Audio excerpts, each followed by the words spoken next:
Coach sentral for Raufoss og midtbane ut til Jøndal, så kommer Jøndal seg fremover, finner Daniel Haug Tryggvad, Jøndal på fart på skrå innover på banen, kommer ut, så går det reksa på hjørnet av 16-meteren, nå kommer innlegget på bakgrunnen, der er Mendy, henter til mål, så til Jøndal!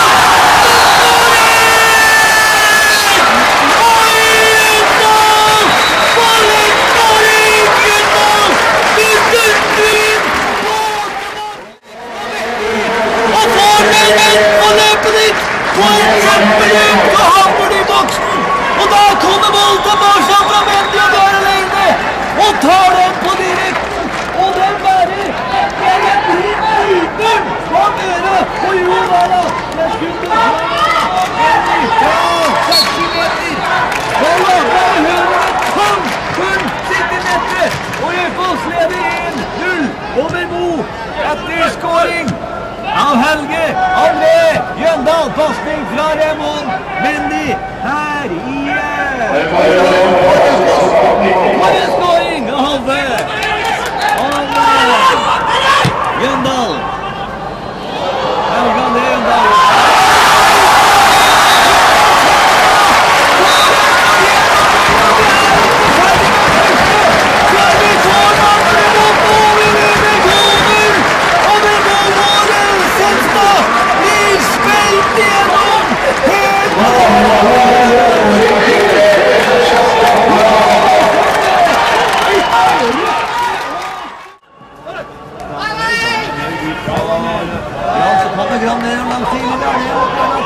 Kommer innlegget der fra Gram, og så man kommer der som siste mann på Mo, og får på høy en tå på den mål, og ut der en ny corner for Raufoss, og på en flott kontring der, Raufoss, og Petter Senstad får en ny corner.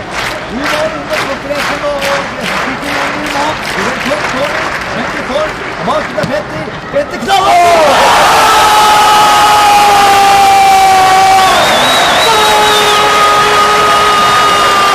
Petter Senstad! Køler ikke tilbake! Køler ikke ser ut som et tilstrekk fra Møre! Og foran målet er Petter!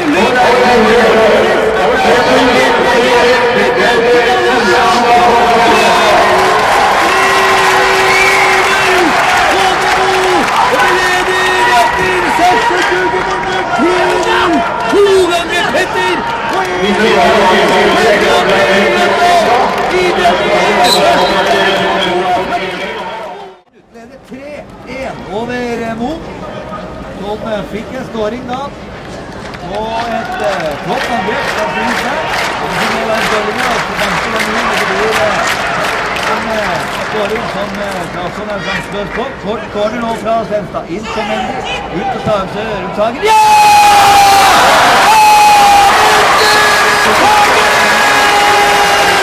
Iskald, så flytter det der inn til lengste hjørnet, er alene nesten der. Hele forsvaret tar Mo, ser i åpningen som ingen andre ser. Amundsen, og bor i det lengste.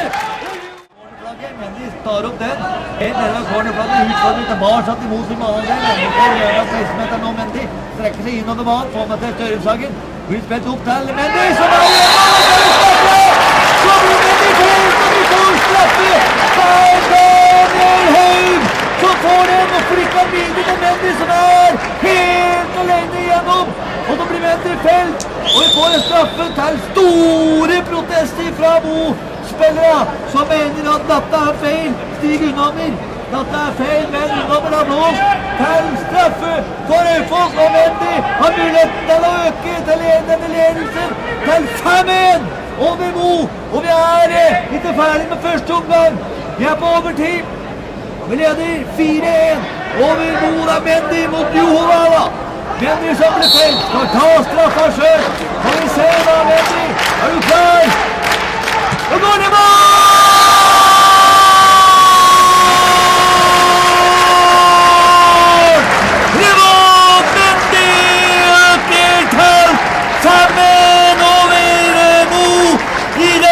Første omgangen, 5-1, folkens!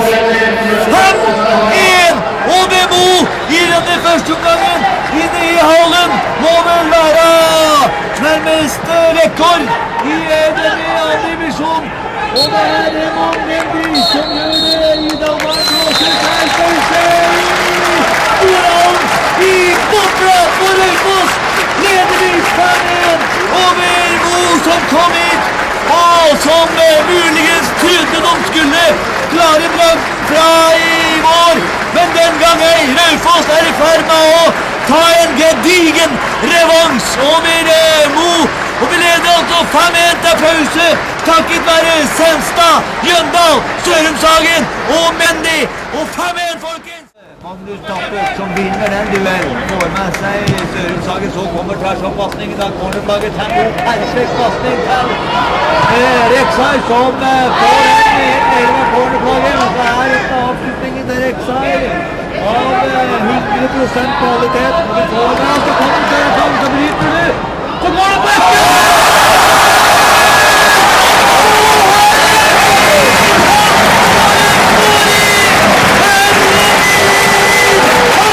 For en skåring på Sørumshagen!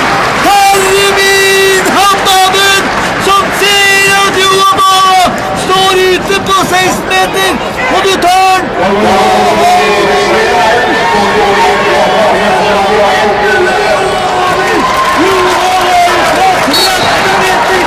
Og i mål, en 6-1-ledelse til Raufoss over Mo. Vi har spilt 12 minutter av andre omgang, og vi leder 6-1, og Sørumshagen gjør også sitt andre for dagen. En perle av en skåring av Amund Sørumshagen, som ser at kipperen står ute, og igjen så det iskaldt ut av Sørumshagen, som får ordentlig frem på det skuddet, velplassert, går den i buret, og det må kipperen nå inn til en 6-1-ledelse for Raufoss. Skal vi se, Mo kommer vel på et forsøk og blir stoppet på 16 meter av Gram Albert Hall. Kommer på ny kontring da, Rek'Sai, Sørumshagen, Mendy, Senstad, 4-5-3. Så kommer han til Mendy, Mendy går på et skudd!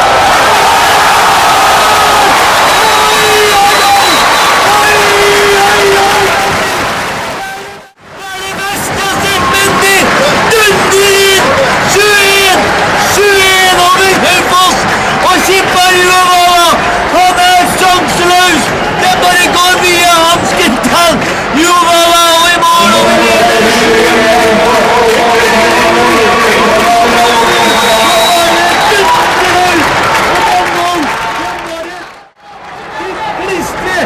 I nota bak Johanna, en sjanseløs der nordskipperen, godt skudd som så hardt og ingen skipper i verden.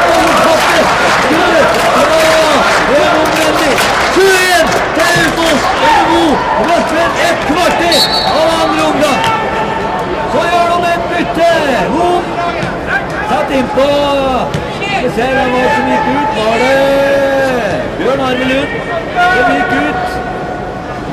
Og kommer inn med Kim André Råde for bortelaget. Han har altså tatt et nytt avspark mot, ligger under 7-1 i Storhallen mot. Og vi har fått flere tomålsskårere på lista nå. Mendy igjen da. Så har vi